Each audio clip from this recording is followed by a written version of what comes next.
Hello दोस्तों, स्वागत है आपका हमारे चैनल में। दोस्तों, आज हम आपको यह बताने जा रहा हूँ कि जो भाग्य में लिखा होता है उसे कोई नहीं मिटा सकता है। वो कैसे? तो दोस्तों, यह सब जानने के लिए आपको इस वीडियो को अंत तक ही देखना पड़ेगा, तभी यह सब जान पाओगे। तो दोस्तों, चलिए जानते हैं एक पंडित जी और यमदूत की एक छोटी सी कहानी के माध्यम से। तो दोस्तों, किसी गांव में एक बुद्धिमान ब्राह्मण रहता था। उसका एक दोस्त था जो एक पैर से लगड़ा तथा बहरा था। वह दूसरे गांव में रहता था। एक दिन वह ज्ञानी ब्राह्मण अपने बचपन के दोस्त से मिलने के लिए घर से निकला। उसके दोस्त का घर काफी दूर था। वह ब्राह्मण रास्ते में जा ही रहा था कि उसे अचानक एक हष्ट-पुष्ट आदमी दिखाई दिया। वह भी उस ब्राह्मण के साथ चलने लगा। तो वह ब्राह्मण उस मनुष्य का नाम पूछता है तो वह अपना नाम महाकाल बताता है। वह ब्राह्मण भी सोचने लगा कि मुझे भी काफी लंबा जाना है, चलो एक साथ मिल गया जिससे रास्ता आसानी से कट जाएगा। अब ब्राह्मण और महाकाल दोनों साथ साथ चल रहे थे कि अचानक एक गांव आ गया। तब महाकाल ने उस ब्राह्मण से कहा कि तुम चलो और मुझे इस गांव में थोड़ा काम है, मैं अभी आ रहा हूँ। थोड़ी ही देर में उसी गांव में एक भैंस ने एक आदमी को लात मार दी।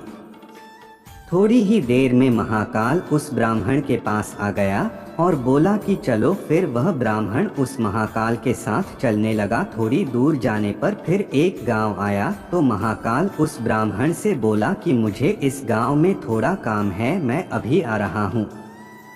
थोड़ी ही देर में उस गांव में आग लग गई। वह ब्राह्मण सोचने लगा कि यह आदमी जहाँ जहाँ जाता है तो वहाँ पर कोई न कोई घटना जरूर घटती है।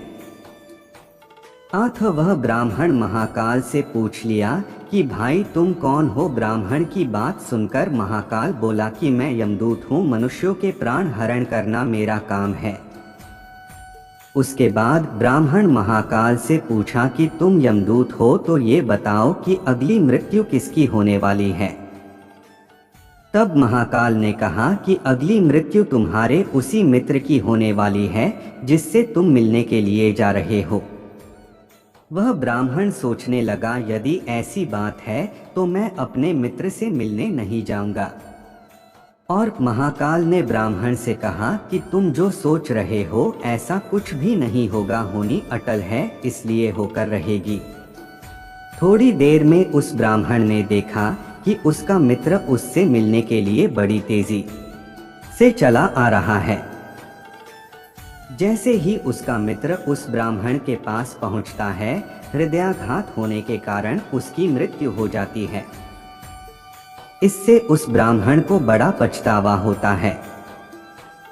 वह ब्राह्मण उस महाकाल से पूछता है, अच्छा ये बताओ कि मेरी मृत्यु कब और कैसे होगी? तब महाकाल ने कहा कि तुम्हारी मृत्यु ठीक 6 महीने के बाद दूसरे राज्य में फांसी लगने से होगी। वह ब्राह्मण फिर अपने घर गया और सीधे अपने राज्य के राजा के पास गया और ब्राह्मण ने राजा से सारी बात बता दी। तब राजा ने राज्य सभा में यह प्रश्न सबके सामने रखा। तब उस राज्य सभा में यह फैसला लिया गया कि यदि ऐसी बात है तो वह ब्राह्मण इसी राजमहल में 6 महीने तक रहेगा।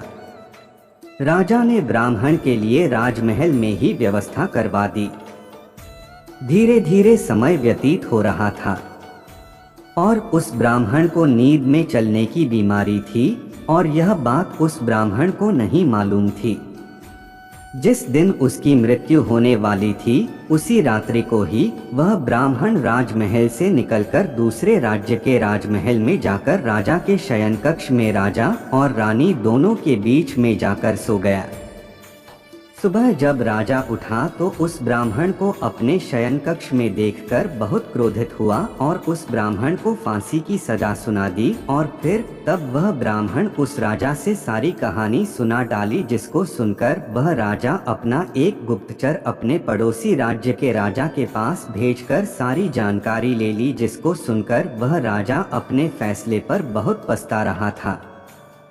लेकिन उस राज्य का एक नियम था कि एक बार राजा जो सजा सुना दे फिर चाहकर भी उसे नहीं बदल सकता।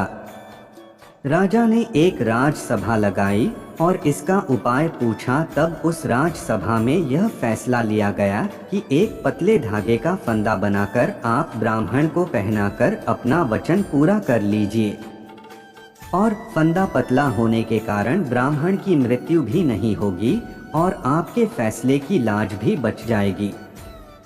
तब एक पतले पतले धागे से फांसी का फंदा बनाया गया और उसके अगले दिन ब्राह्मण के गले में डाल दिया गया और फंदे को खींच दिया गया। सभी ने यह सोचा था कि ब्राह्मण को कुछ नहीं होगा, लेकिन उस पतले धागे की वजह से उस ब्राह्मण का गला कट गया और खून तेजी से निकलने लगा। ज्यादा खून बह जाने की वजह से उस ब्राह्मण की मृत्यु हो गई। और फिर दोस्तों, हमारे भाग्य में जो लिखा होता है वो हर हाल में होकर ही रहता है, उसे बदलाया काटा नहीं जा सकता है।